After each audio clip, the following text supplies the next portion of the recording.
Her zaman benim gözümün önünde onlarıydı. Ne kadar azap çektiler. Ne kadar eziyet çektiler. Ama sınmadılar. Mühkem durdular. Budur. Alacağım. Salam, hər vaxtınız xeyir olsun dəyərli 102 xəbər info və inform xəbər TV izləyiciləri. Qeyd etdiyim kimi Ağcabədi rayonunun aşağı Qiyamədli kəndindəyik.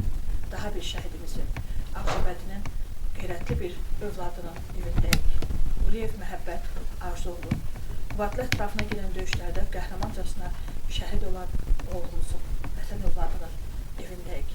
Ata və ana hal-hazırda hüzur yerində olduğu üçün ailənin oğlu, şəhidimizin qardaşı ilə həmsöhbət olub.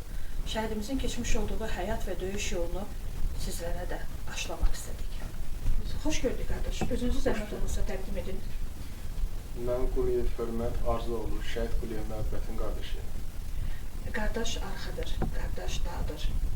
Arxanızı, dağınızı itirdiniz və qardaş haqqında danışmaq, şəhid bir qardaş haqqında danışmaq həm qürurlu, həm də çox ağırdır.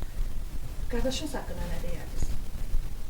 Mənim qardaşım, mən böyük qardaşım, kiçik idi məndən.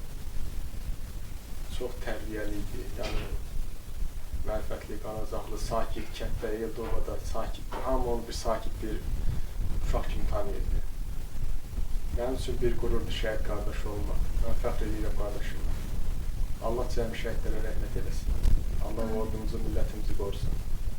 Bir daha başımıza belə bir iş gəlməsin xalqımızın elimizin. Amin. Bəli, dəyərli tamaşaçılarımız, müharibə elə öz adıyla dəhşət saçan bir məhfumdur. Müharibələr insanların həyatlarının, insanların ömürlərinin bir həşarat qədər dəyəri olmayan bir dəhşətdir. İnsan gölü üzərində qurulmuş bir səltənətdir. Və bu insan qanı gölü üzərində qurulan səltənət neçə ailələrin faciəsi olur. O faciəni bütün Azərbaycan olaraq yaşayırıq. Hər obamızda, hər elimizdə bir şəhidimiz var. Ümumiyyətlə, şəhidlər hər birimizin 7-dən 77-yə hamımızın qürur mənbəyi, hamımızın ürəyinin bir yarasıdır. Allah Taala bütün şəhidlərimizə rəhmət eləsin, qazilərimizə can sağlığı versin. Allah dövlətimizi, xalqımızı, millətimizi qorusun.